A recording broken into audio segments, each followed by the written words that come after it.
శ్రీ సాయి సచ్చరిత్ర అధ్యాయము 9 మరియు 10. మన డివైన్ దర్శన్ యూట్యూబ్ ఛానల్ ప్రేక్షక దేవుళ్లకు నమస్కారములు. మా యొక్క ముఖ్య మనవి ఏమనగా, చాలా మంది ఛానల్ వీక్షకులు ఛానల్ సబ్స్క్రైబ్ చేసుకోకుండానే వీడియోలు చూస్తున్నారు. కావున డివైన్ దర్శన్ యూట్యూబ్ ఛానల్ తరపు నుండి మా యొక్క ముఖ్య విన్నపము ఏమనగా, మన ఛానల్ యొక్క ఏదైనా వీడియో ప్రారంభములో లేదా మధ్యలో మన ఛానల్ సబ్స్క్రైబ్ బటన్ నొక్కవలయునదిగా కోరుచున్నాము. అంతేకాకుండా మన భక్తి వీడియోలు నచ్చితే తప్పకుండా వీడియోలను లైక్ చేసి ఇతర మీ కుటుంబ సభ్యులకు, బంధువులకు మరియు స్నేహితులకు మన భక్తి వీడియోలు షేర్ చేయవలయునదిగా కూడా కోరుచున్నాము. ఈ విధముగా ఛానల్ ఎదుగుదలకు సహకరించ ప్రార్థన. కృతజ్ఞతలతో మీ మా డివైన్ దర్శన్ యూట్యూబ్ ఛానల్ యాజమాన్యం.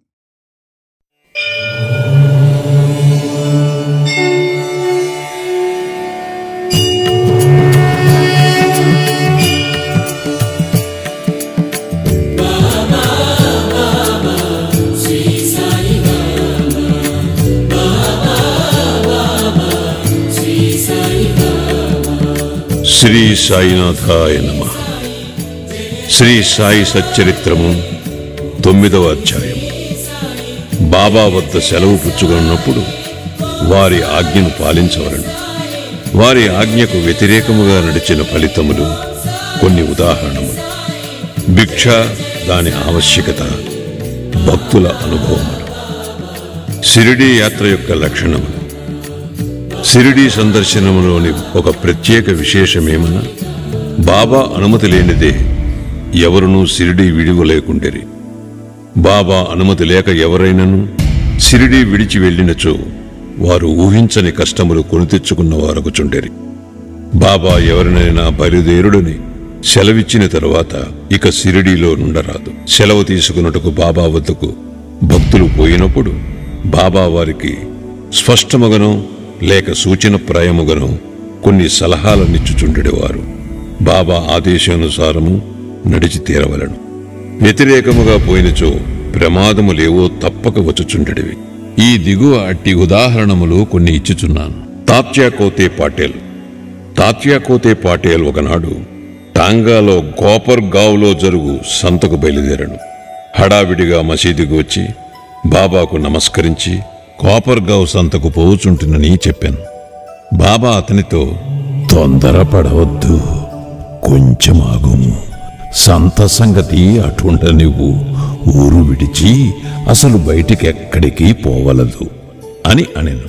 సంతకు వెళ్లవలెను అనడి తాత్య ఆతురతను చూసి, కనీసము మాధవరావు దేశపాండేనైనా వెంట తీసుకుని పొమ్మని బాబా చెప్పాను. బాబా మాటలను లెక్క చేయక తాత్య హుటాహుటిన టాంగానెక్కి కోపర్గాం బయలుదేరాను. టాంగాకు కట్టిన 2 గుర్రములలో ఒకటి 300 రూపాయలు ఖరీదు పెట్టి క్రొత్తగా కొన్నది. మిక్కిలి చురుకైనది. షిరిడీ వదిలి సావుల్ విహిర్ దాటిన వెంటనే అది మిక్కిలి వడిగా పరుగెత్తిసాగెను.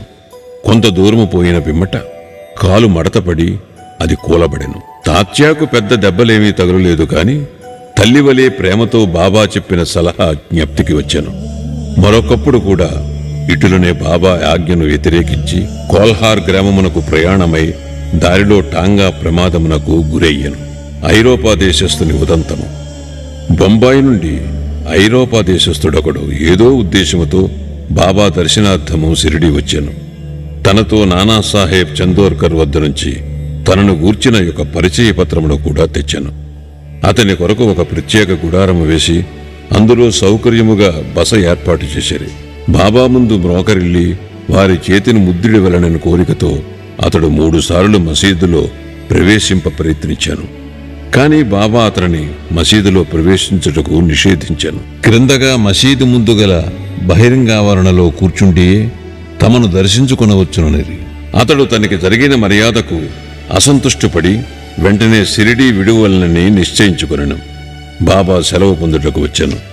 తొందరపడక మరుసటి దినము పొమ్మని బాబా చెప్పాను. తక్కిన వారు కూడా బాబా ఆదేశమును పాటించమని సలహా ఇచ్చారు. ఆ సలహాలను ఖాతరు చేయక అతడు టాంగానెక్కి షిరిడీ నుండి బయలుదేరాను. మొదట గుర్రములు బాగుగానే పరిగెత్తినవి. సావుల్ విహిర్ దాటిన కొద్దిసేపటిలో ఒక సైకిలు అతని టాంగాకు ఎదురు వచ్చెను. దానిని చూచి గుర్రములు బెదిరినవి. టాంగా తలక్రిందులయ్యను.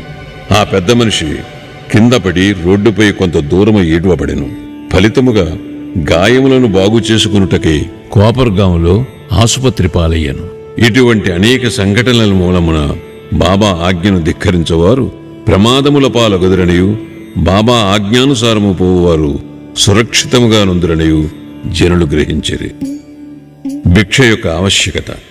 బాబాయే భగవంతుడైనచో వారు భిక్షాటనముచే జీవితమంతయు గడుపునేలా అను సందేహము చాలా మందికి కలుగవచ్చును. దీనికి భిక్షాటనము చేసి జీవించు హక్కు ఎవరికి కలదు? పంచశూనములు వానిని పోగొట్టుకుని మార్గమేది అను 2 ప్రశ్నలకు వచ్చు సమాధానముతో సమాధానపడును. సంతానము, ధనము, కీర్తి సంపాదించుట యందు ఆపేక్ష వదులుకొని సన్యసించువారు భిక్షాటనముచే జీవించవచ్చునని మన శాస్త్రములు ఘోషించుచున్నవి. వారు ఇంటి వద్ద వంట ప్రయత్నములు చేసుకుని తినలేరు. వారికి భోజనము పెట్టు బాధ్యత గృహస్థులపై కలదు. సాయిబాబా గృహస్థుడు కారు, వానప్రస్థుడు కూడా కారు. వారు అస్ఖలిత బ్రహ్మచారులు. బాల్యము నుంచి బ్రహ్మచర్యమునే అవలంబించుచుండెరి. ఈ సకల జగత్తంతయు వారి గృహమే. ఈ జగత్తునకు వారు కారణభూతులు. వారిపై జగత్తు ఆధారపడి ఉన్నది. వారు పరబ్రహ్మ స్వరూపులు. కాబట్టి వారికి భిక్షాటన చేయి హక్కు సంపూర్ణముగా కలదు. పంచశూనములు, వానిని తప్పించుకుని మార్గమును ఆలోచింతము. భోజన పదార్థములు తయారు చేయుటకు గృహస్థులు 5 పనులు తప్పక చేయవలెను. అవి ఏమనా? దంచుట లేక రుబ్బుట, విసురుట, పాత్రలు తోముట, ఇల్లు ఊడ్చుట, తుడుచుట, పొయ్యి అంటించుట. ఈ 5 పనులు చేయనప్పుడు అనేక క్రిమికీటకాదులు మరణించుట తప్పదు. గృహస్థులు ఈ పాపమును అనుభవించవలను. ఈ పాప పరిహారమునకు మన శాస్త్రములు 6 మార్గములు ప్రబోధించుచున్నవి. బ్రహ్మయజ్ఞము, వేదాధ్యయనము, పితృయజ్ఞము, దేవయజ్ఞము, భూతయజ్ఞము, అతిథి యజ్ఞము. శాస్త్రములు విధించిన ఈ యజ్ఞమును నిర్వర్తించినచో గృహస్థుల మనస్సులు పాపరహితములగును. మోక్ష సాధనమునకు, ఆత్మ సాక్షాత్కారమునకు ఇవి తోడ్పడును. బాబా ఇంటింటికి వెళ్లి భిక్ష అడుగుటలో ఆ గృహస్థులకు వారు చేయవలసిన కర్మను బాబా జ్ఞప్తికి తెచ్చినట్లయినది. తమ ఇంటి గుమ్మము వద్దనే ఇంత గొప్ప ప్రబోధమును పొందిన షిరిడీ ప్రజలు ఎంతటి ధన్యులు!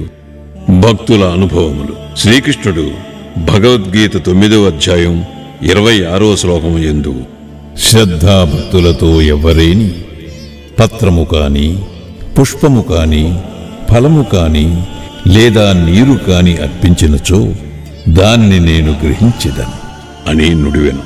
సాయిబాబాకు సంబంధించి ఇంకా సంతోషదాయకమగు విశేషమేమన, తమ భక్తుడేదైనా తమకు సమర్పించవలననుకొని ఏ కారణము చేతనైనను ఆ సంగతి మరచినచో అట్టివానికి బాబా ఆ విషయము జ్ఞాపకము చేసి ఆ నివేదనను గ్రహించి ఆశీర్వదించువారు.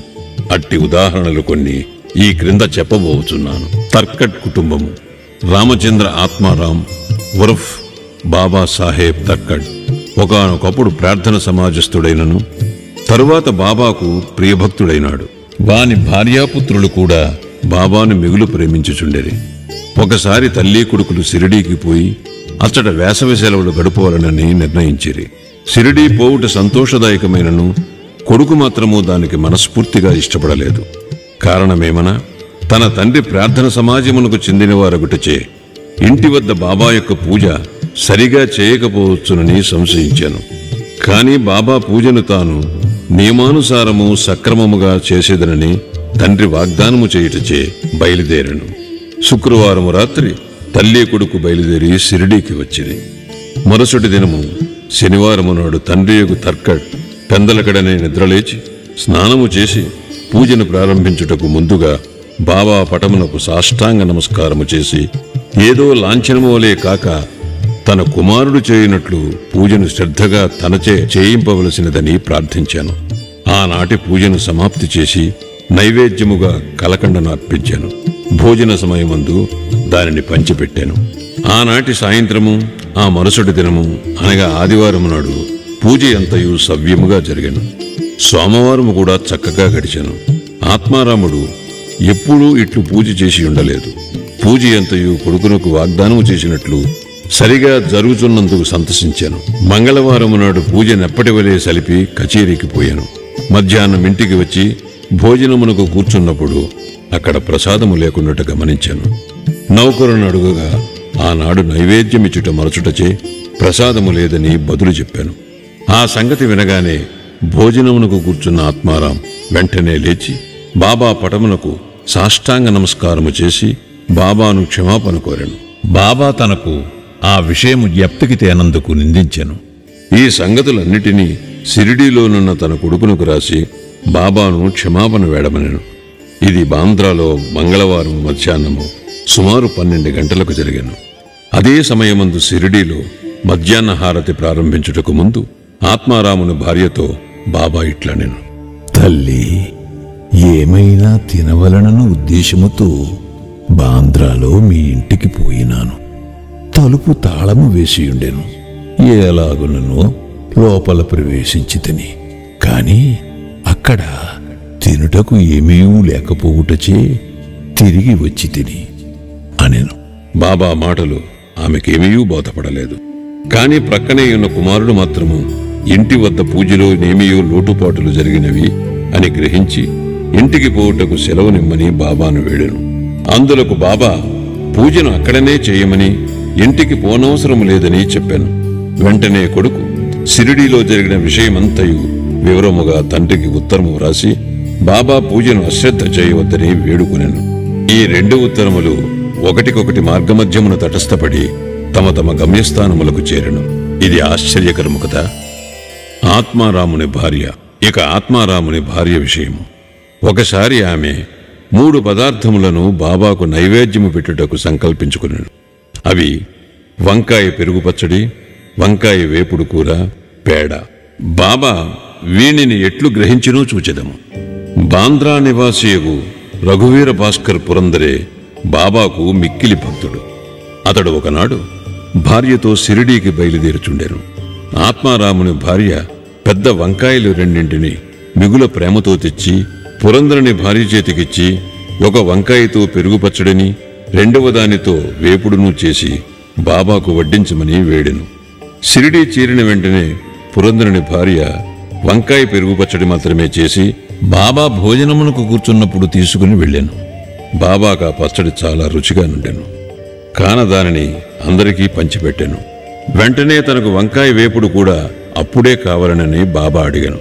ఈ సంగతి భక్తులు రాధాకృష్ణమాయికి తెలియపరిచిరి.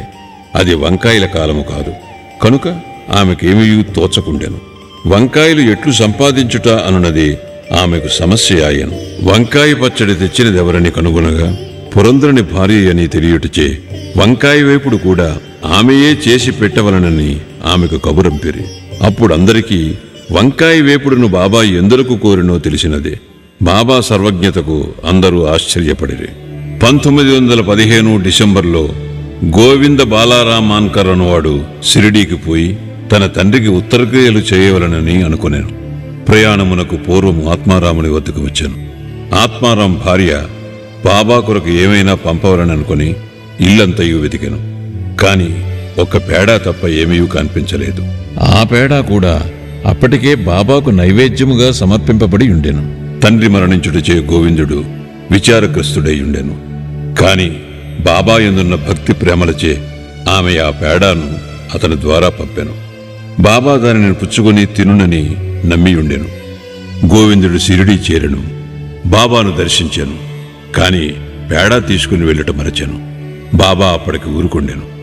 సాయంత్రము బాబా దర్శనమునకై వెళ్ళినప్పుడు కూడా అతడు పేడ తీసుకుని పోవుట మరచెను.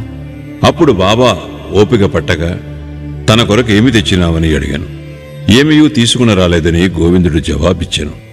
వెంటనే బాబా, నీవు ఇంటి వద్ద బయలుదేరినప్పుడు ఆత్మారాముని భార్య నా కొరకు నీ చేతికి మిఠాయి ఇవ్వలేదా అని అడిగాను. కుర్రవాడు అదంతయు జ్ఞప్తికి తెచ్చుకుని సిగ్గుపడాను. బాబాను క్షమాపణ కోరాను. బసకు పరిగెత్తి పేడాను తెచ్చి బాబా చేతికిచ్చాను. చేతిలో పడిన వెంటనే బాబా దానిని గుటుక్కుని మృంగాను. ఈ విధముగా ఆత్మారాముని భార్య యొక్క భక్తిని బాబా ప్రీతిపూర్వకముగా స్వీకరించాను. నా భక్తులు నన్నెట్లు భావింతురో నేను వారిని ఆ విధముగానే అనుగ్రహింతును అను గీతావాక్యము నిరూపించెను. బాబాకు సంతుష్టిగా భోజనము పెట్టుట ఎట్లు. ఒకప్పుడు ఆత్మారాం తర్కట్ భార్య షిరిడీలో ఒక ఇంటి యందు దిగెను. మధ్యాహ్న భోజనము తయారయ్యను. అందరికీ వడ్డించిరి. ఆకలితోనున్న కుక్క ఒకటి వచ్చి మొరుగుట ప్రారంభించాను.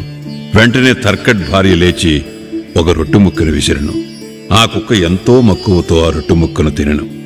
ఆనాడు సాయంకాలము ఆమె మసీదునకు పోగా బాబా ఆమెతో ఇట్లనెను, తల్లి, నీవు నాకు కడుపు నిండా గొంతు వరకు భోజనము పెట్టినావు.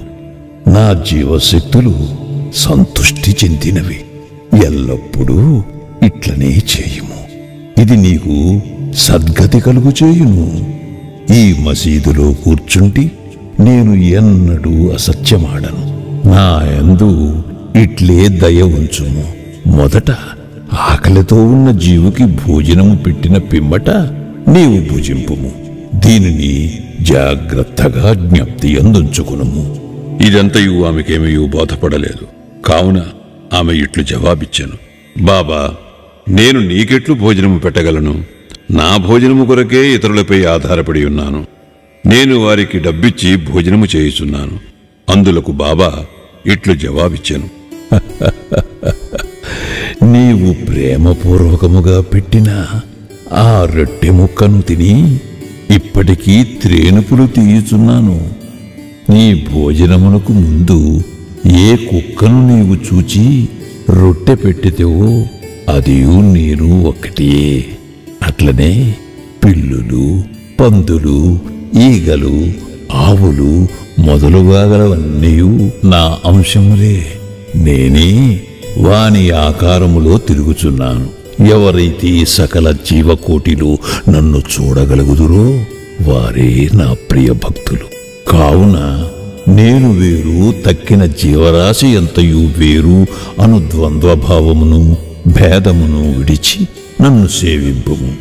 ఈ అమృతతుల్యమగు మాటలు ఆమె హృదయమునెంతయో కదిలించినవి. ఆమె నేత్రములో అశ్రువులతో నిండెను.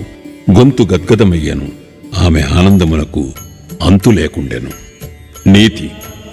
జీవులన్నిటి యందు భగవంతుని దర్శింపుము అనున్నది ఈ అధ్యాయములో నేర్చుకునవలసిన నీతి. ఉపనిషత్తులు, భగవద్గీత, భాగవతము మొదలుగునవి అన్నీ భగవంతుని ప్రతి జీవియందు చూడుమని ప్రబోధించుచున్నవి. ఈ అధ్యాయము చివర చెప్పిన ఉదాహరణము వలన, ఇతర అనేక భక్తుల అనుభవము వలన సాయిబాబా ఉపనిషత్తులలోని ప్రబోధములను తమ ఆచరణ రూపమును చూపి అనుభవపూర్వకముగా నిర్ధారణ చేసి ఉన్నారనియు స్పష్టమగును. ఉపనిషితాది గ్రంథములలో ప్రతిపాదించబడిన తత్వమును అనుభవపూర్వకముగా ప్రబోధించిన సమర్థ సద్గురుడే శ్రీ సాయిబాబా. 9వ అధ్యాయం సంపూర్ణం. సద్గురు శ్రీ సాయినాథార్పణమస్తు. శుభం భవతు.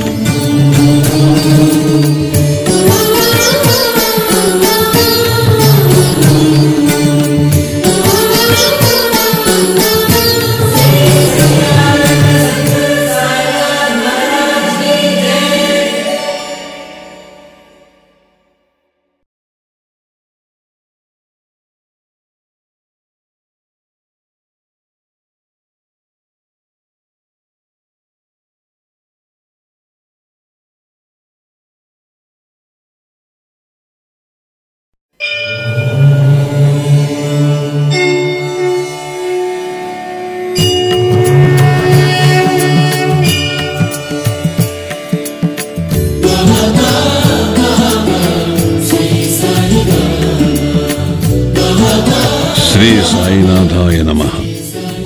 శ్రీ సాయి సచ్చరిత్రం 10వ అధ్యాయం. సాయిబాబా జీవిత విధానము, వారి పడకబల్ల, షిరిడీలో వారి నివాసము, వారి బోధలు, వారి అణకువ, అతి సులభ మార్గం. సాయిబాబా జీవిత విధానం. ఎల్లప్పుడూ శ్రీ సాయిబాబాను భక్తి ప్రేమలతో జ్ఞప్తి అందించుకును. ఏలన బాబా ఎల్లప్పుడూ తమ ఆత్మస్వరూపమునందే లీనమై సర్వులకు హితము చేయుటయందు నిమగ్నమయ్యుండువారు. వారి స్మరణయే జీవన్మరణ రూపమైన సంసారమనడు చిక్కుముడిని విప్పు తరుణోపాయము. ఇది అన్నిటికంటే అత్యంత శ్రేష్టము సులభతరము అయిన సాధనము. దీనిలో వ్యయ ప్రయాసలు లేవు. కొద్ది శ్రమతో గొప్ప ఫలితమును పొందవచ్చును. అందువలన ఇక ఆలస్యము చేయక మన దేహేంద్రియములలో పటుత్వమున్నంత వరకు ప్రతి నిమిషమును ఈ సాధనమును అనుష్ఠించుటకు వెచ్చించవలను. ఇతర దేవతలంతా ఉత్త భ్రమ. గురువు ఒక్కడే దేవుడు. సద్గురు చరణములను నమ్మి కొల్చినచో వారు మన అదృష్టమును బాగు చేయగలరు. వారిని శ్రద్ధగా సేవించినచో సంసార బంధము నుండి తప్పించుకొనగలము. న్యాయమీమాంసాది షడ్దర్శనములను చదువు పనిలేదు.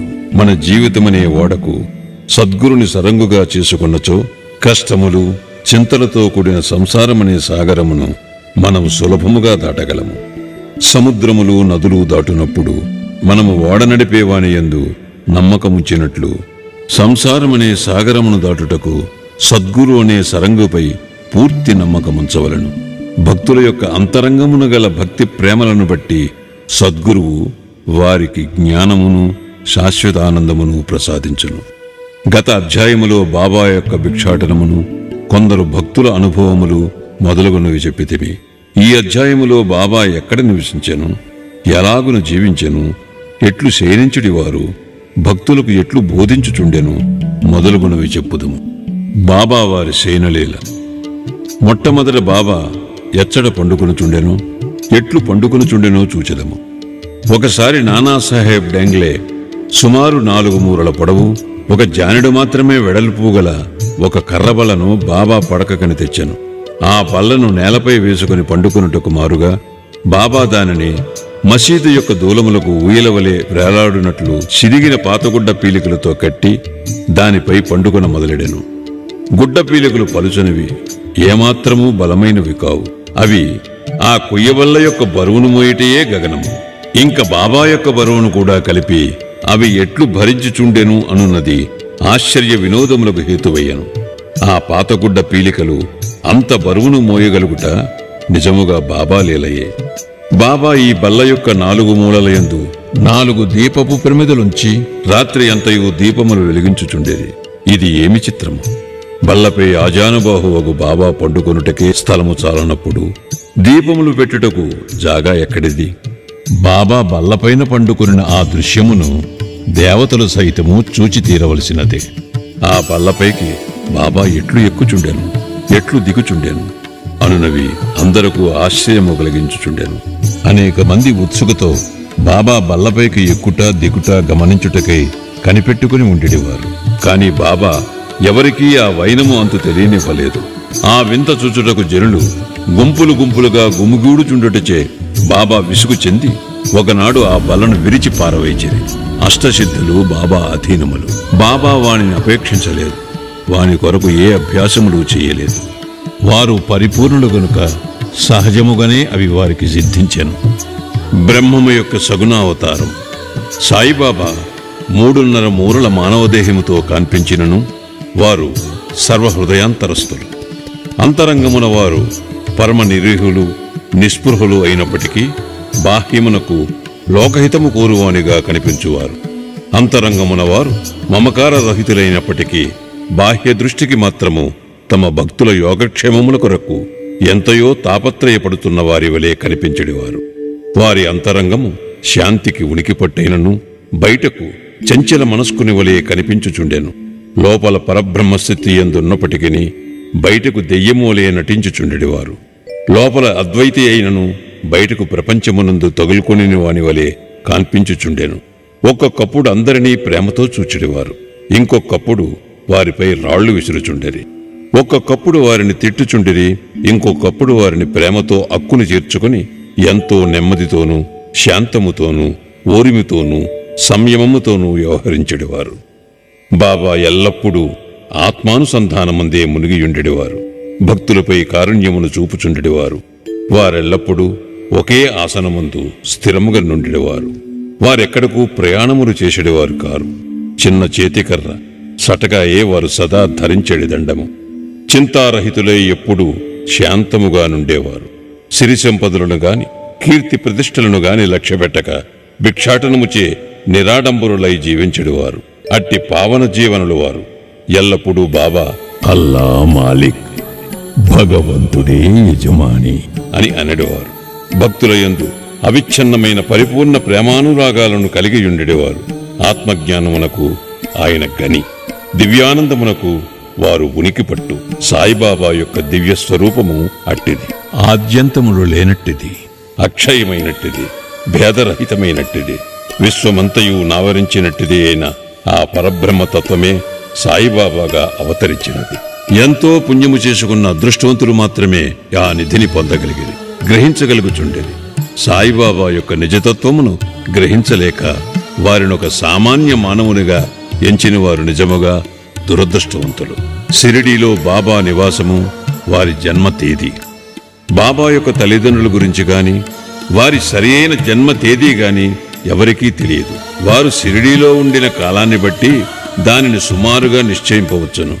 బాబా 16 ఏండ్ల ప్రాయమున షిరిడీ వచ్చి 3 సంవత్సరములు అచ్చట ఉండిరి. హఠాత్తుగా అచ్చట నుండి అదృశ్యులై కొంతకాలము పిమ్మట నైజాము రాజ్యములోని ఔరంగాబాదుకు సమీపమున కనిపించిరి. 20 సంవత్సరముల ప్రాయమున చాంద్ పాటిల్ పెండ్లు గుంపుతో షిరిడీ చేరిరి. అప్పటి నుండి 60 సంవత్సరములు షిరిడీ వదలక అచ్చటనే యుండి 1918వ సంవత్సరములో మహాసమాధి చెందిరి. దీనిని బట్టి బాబా సుమారు 1838వ సంవత్సర ప్రాంతములందు జన్మించి యుందురని భావింపవచ్చును. బాబా లక్ష్యము, వారి బోధలు 17వ శతాబ్దములో రామదాసను యోగిపుంగవుడు 1608వ సంవత్సరము నుండి 81వ సంవత్సరం వరకు వర్ధిల్లెను. గోబ్రాహ్మణులను మహమ్మదీయుల నుండి రక్షించు లక్ష్యమును వారు చక్కగా నిర్వర్తించిరి. వారు గతించిన 200 ఏండ్ల పిమ్మట హిందువులకు మహమ్మదీయులకు తిరిగి వైరము ప్రబలెను. వారి మధ్య సమైక్య భావమును నెలకొల్పుటకే సాయిబాబా అవతరించెను. ఎల్లప్పుడూ వారు చెప్పెడి హితవు, హిందువుల దైవమగు శ్రీరాముడును మహమ్మదీయుల దైవమగు రహీమును ఒక్కరే. వారిరువురి మధ్య ఏమీ భేదము లేదు. అట్లయినప్పుడు వారి భక్తులు వారిలో వారు కలహమాడుట ఎందులకు?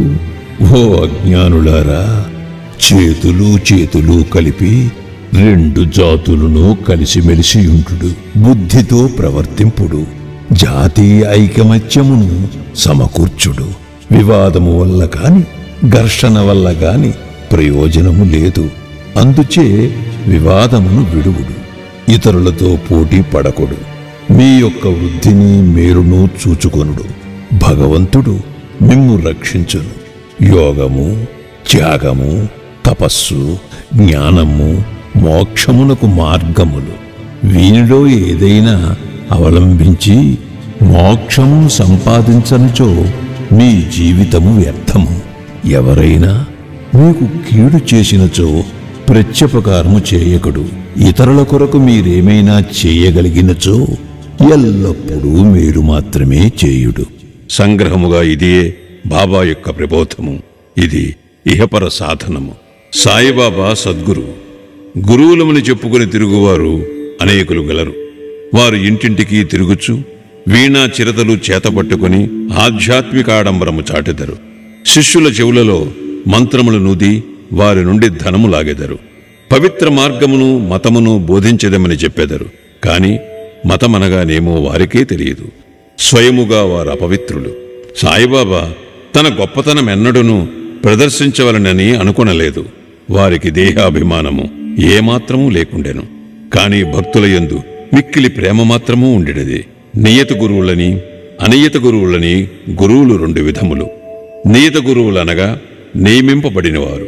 అనియత గురువులనగా సమయానుకూలముగా వచ్చి ఏదైనా సలహానిచ్చి మన అంతరంగమునున్న సుగుణమును వృద్ధి చేసి మోక్షమార్గము తొక్కునట్లు చేయువారు. నీత గురువుల సహవాసము నీవు నేనను ద్వంద్వభావమును పోగొట్టి అంతరంగమును యోగమును ప్రతిష్ఠించి తత్వమసి ఎగునట్లు చేయును. సర్వవిధముల ప్రపంచ జ్ఞానమును బోధించు గురువులు అనేకులు గలరు. కాని మనలను ఎవరైతే సహజస్థితి యందు నిలిచినట్లు చేసి మనలను ప్రపంచపు ఉనికికి అతీతముగా తీసుకుని పోయేదరో వారే సద్గురువులు. సాయిబాబా అట్టి సద్గురువు. వారి మహిమ వర్ణనాతీతము. ఎవరైనా వారిని దర్శించినచో బాబా వారి యొక్క భూత భవిష్యత్ వర్తమానములన్నిటినీ చెప్పువారు. ప్రతి జీవియందు బాబా దైవత్వమును చూచేవారు. స్నేహితులు, విరోధులు వారికి సమానులే. నిరభిమానము, సమత్వము వారిలో మూర్తిభవించినవి. వారు దుర్మార్గుల అవసరములు కూడా తీర్చెడివారు. కలిమిలేములు వారికి సమానము. మానవదేహముతో సంచరించినప్పటికీ వారికి గృహదేహాదులయందు అభిమానము లేకుండెను. శరీరధారుల వలె కనిపించినను వారు నిజమునకు నిశ్శరీరులు, జీవన్ముక్తులు. బాబాను భగవానుని వలె పూజించిన షిరిడీ ప్రజలు పుణ్యాత్ములు. ఏది తినుచున్నను, త్రాగుచున్నను, తమ దొడ్లలోనూ పొలములలోనూ పని చేసుకునుచున్నను వారెల్లప్పుడూ సాయిని జ్ఞప్తి అందుంచుకుని సాయి మహిమను కీర్తించుచుండెడివారు. సాయి తప్ప ఇంకొక దైవమును వారి ఎరిగి ఉండలేదు. షిరిడీ స్త్రీల ప్రేమను, భక్తిని, దాని మాధుర్యమును వర్ణించుటకు మాటలు చాలవు. వారు పామరులైనప్పటికీ వారికున్న స్వల్ప భాషా జ్ఞానముతోనే ప్రేమతో బాబాపై పాటలను కూర్చుకొని పాడుకునిచుండేది. వారికి అక్షరజ్ఞానము శూన్యమైనప్పటికీ వారి పాటలలో నిజమైన కవిత్వము కానవచ్చును. యథార్థమైన కవిత్వము పాండిత్యము వల్ల రాదు, అది అసలైన ప్రేమ వలన వెలువడును. కవిత్వము స్వచ్ఛమైన ప్రేమభావము నుండి వెలువడును. అటువంటి సిసలైన కవిత్వాన్ని విబుధులైన శ్రోతలు ఆస్వాదించగలరు. ఈ పల్లె పదాలన్నీ సేకరింపదగినవి. సాయి అనుగ్రహముంటే ఏ భక్తుడైనా వీరిని సాయిలీల పత్రికలోనూ లేదా పుస్తక రూపములను ప్రకటించినా ఎంతయో బాగుండును. బాబా వారి అనుకువ.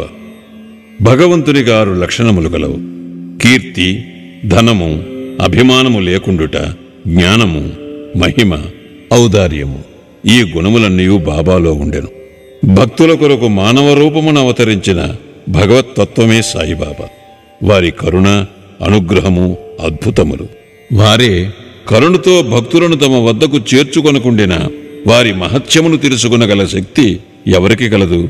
భక్తుల కొరకు బాబా నోట వెలువడిన పలుకులు పలుకుటకు సరస్వతీదేవి కూడా వెరగు చెందును. ఒక ఉదాహరణ, బాబా మిక్కిలి అనుకువతో ఇట్లన్నడివారు: బానిసలకు బానిసనగు నేను మీకు రుణగ్రస్తుడను. మీ దర్శనముచే నేను తృప్తుడనైతిని. మీ పాదములు దర్శించుట నా భాగ్యము. మీ అశుద్ధములో నేనొక పురుగును. అట్లగుటు వలన నేను ధన్యుడను. ఏమి వారి అనుకువ? బాబా యొక్క ఈ వాక్యములను ప్రచురించడం ద్వారా బాబాను కించపరిచితనని ఎవరైనా అనినచో ఈ నా అపరాధమునకు బాబాను క్షమాపణ కోరెదను. తత్పాప పరిహారార్థమే బాబా నామజపము చేసేదను. బాహ్య దృష్టికి బాబా ఇంద్రియ విషయములను అనుభవించు వాని వలె కనపట్టినను ఇంద్రియానుభూతులలో వారికి ఏమాత్రం అభిరుచి ఉండేది కాదు. ఇంద్రియానుభవముల స్పృహయే వారికి లేకుండెను. వారు భుజించినప్పటికీ దేనియందు వారికి రుచి ఉండేది కాదు. వారు ప్రపంచమును చూచుచున్నట్లు కనిపించినను వారికి దాని యందు ఏమాత్రమూ ఆసక్తి లేకుండెను. కామమన్నచో వారు హనుమంతుని వలె అస్ఖలిత బ్రహ్మచారులు. వారికి దేనియందు మమకారము లేకుండెను. వారు శుద్ధ చైతన్య స్వరూపులు. కోరికలు, కోపము మొదలగు భావ వికారములు శాంతించి స్వాస్థ్యము చెందడి విశ్రాంతి ధామము. వేయేల వారు విరాగులు, ముక్తులు, పరిపూర్ణులు. దీనిని వివరించుటకొక ఉదాహరణము. నానావలి. షిరిడీలో విచిత్ర పురుషుడొకడుండెను. అతని పేరు నానావలి. అతను బాబా విషయములను, పనులను చక్కబెట్టుచుండువారు. ఒకనాడతను బాబా వద్దకు పోయి బాబాను వారి గద్దె నుండి లేవవలసినదని, దానిపై తాను కూర్చుండవలనని తనకు బుద్ధి పుట్టినదని అనెను. వెంటనే బాబా లేచి గద్దెను ఖాళీ చేశాను. నానావలి దానిపై కొంతసేపు కూర్చుండి లేచి బాబాను తిరిగి కూర్చుండమనెను. బాబా తన గద్దెపై కూర్చునను. నానావలి బాబా పాదములకు సాష్టాంగ నమస్కారము చేసి వెళ్లిపోయాను. తన గద్దె మీద నుంచి దిగి వెళ్లిపోమ్మనినను, దానిపై ఇంకొకరు కూర్చునను బాబా ఎట్టి అసంతుష్టి వెలిబుచ్చలేదు. బాబాను నానావలి ఎంతగా ప్రేమించువాడనినా అతడు బాబా మహాసమాధి చెందిన 13వ నాడు దేహత్యాగము చేశాను. మహాత్ముల కథాశ్రవణము, వారి సాంగత్యమే అతి సులభ మార్గము. సాయిబాబా సామాన్య మానవుని వలె నటించినప్పటికీ వారి చర్యలను బట్టి వారు అసాధారణ బుద్ధి కుశలతలు కలవారని తెలియవచ్చును. వారు చేయునుదంతయు తమ భక్తుల మేలు కొరకే. వారు ఆసనములు గాని, యోగాభ్యాసములు గాని, మంత్రోపదేశములు గాని తమ భక్తులకు ఉపదేశించలేదు. తెలివితేటలను పక్కకి పెట్టి సాయి సాయి అను నామమును మాత్రము జ్ఞప్తి అందుంచుకునమనిరి. అట్లు చేసినచో వారు సర్వబంధముల నుండి విముక్తులై స్వాతంత్ర్యము పొందెదరని చెప్పిరి. పంచాగ్నుల నడుమ కూర్చుండుట, యాగములు చేయుట, మంత్రజపము చేయుట, అష్టాంగ యోగములు మొదలగునవి బ్రాహ్మణులకే వీలుపడను. తక్కిన వర్ణముల వారికి అవి ఉపయుక్తములు కావు. ఆలోచించుటే మనస్సు యొక్క పని. అది ఆలోచించకుండా ఒక్క నిమిషమైనా నుండలేదు. దానికి ఏదైనా ఇంద్రియ విషయము జ్ఞప్తికి తెచ్చినచో దానినే చింతించుచుండును. గురువును జ్ఞప్తికి తెచ్చినచో గురువునే చింతించుచుండును. మీరు సాయిబాబా యొక్క గొప్పతనమును వైభవమును శ్రద్ధగా వింటిరి. ఇదియే వారిని జ్ఞప్తియందుంచుకున్నటకు సహజమైన మార్గము. ఇదియే వారి పూజయు కీర్తనయు. మహాత్ముల కథలను వినుట పైన చెప్పిన ఇతర సాధనము వలె కష్టమైనది కాదు. ఇది మిక్కిలి సులభ సాధ్యమైనది. వారి కథలు సంసారమునందు గల భయములన్నిటినీ పారద్రోలి పారమార్థిక మార్గమునకు తీసుకునిపోవును. కావున మహాత్ముల చరిత్రలను శ్రవణము చేయుడు, వానినే మననము చేయుడు, వానిలోని సారాంశమును జీర్ణించుకునుడు. ఇంత మాత్రము చేసినచో బ్రాహ్మణులే కాక స్త్రీ శూద్రాది అన్ని వర్ణముల వారు కూడా పవిత్రులగుదురు. ప్రాపంచిక బాధ్యతల యందు తగులుకొనియున్నను మీ మనస్సును సాయిబాబా కర్పింపుడు. వారి కథలు వినుడు, వారు తప్పక మనలను అనుగ్రహించగలరు. ఇది మిక్కిలి సులభోపాయము. అయినచో మరి దీనినెందుకు అందరూ అవలంబించుకున్నారు అని అడగవచ్చు. కారణమేమనా, భగవంతుని కృపా కటాక్షము లేని ఎడల మహాత్ముల చరిత్రలను వినుటకు కూడా మనస్సు అంగీకరించదు. భగవంతుని చేతనే సర్వము నిరాటంకము సుగమము యగును. మహాత్ముల కథలు వినుట అనగా వారి సాంగత్యము చేయుటే. మహాత్ముల సాంగత్యము చే కలుగు ప్రాముఖ్యము చాలా గొప్పది. అది మన అహంకారమును దేహాభిమానమును నశింపచేయును. చావు పుట్టుకులనే బంధములను కూడా నశింపచేయును. హృదయ గ్రంథులను తెగగొట్టును. తుదకు శుద్ధ చైతన్య స్వరూపుడుగు భగవంతుని సాన్నిధ్యమునకు తీసుకుని పోవును. విషయ వ్యామోహముల యందు మనకు గల అభిమానమును తగ్గించి ప్రాపంచిక కష్టసుఖములందు విరక్తి కలుగజేసి పారమార్థిక మార్గమున నడుపును. మీకు భగవన్నామస్మరణము, పూజ, భక్తి వంటి ఇతర సాధనములేవియూ లేకపోయినను కేవలము హృదయపూర్వకముగా మహాత్ములను ఆశ్రయించిన చోచారును. వారు మనలను భవసాగరము నుండి ధరింపచేయుదురు. మహాత్ములు అందుకొరకే అవతరించెదరు. ప్రపంచ పాపముల తొలగజేయునట్టి గంగా, గోదావరి, కృష్ణ, కావేరీ మున్నగు పవిత్ర నదులు కూడా మహాత్ములు వచ్చి తమ నీటిలో స్నానము చేసి తమను పావనము చేయవలనని వాంఛించుచుండును. మహాత్ముల మహిమ అట్టిది. మన పూర్వజన్మ సుకృతముచే మనకు సాయిబాబా పాదములను ఆశ్రయించు భాగ్యము లభించినది.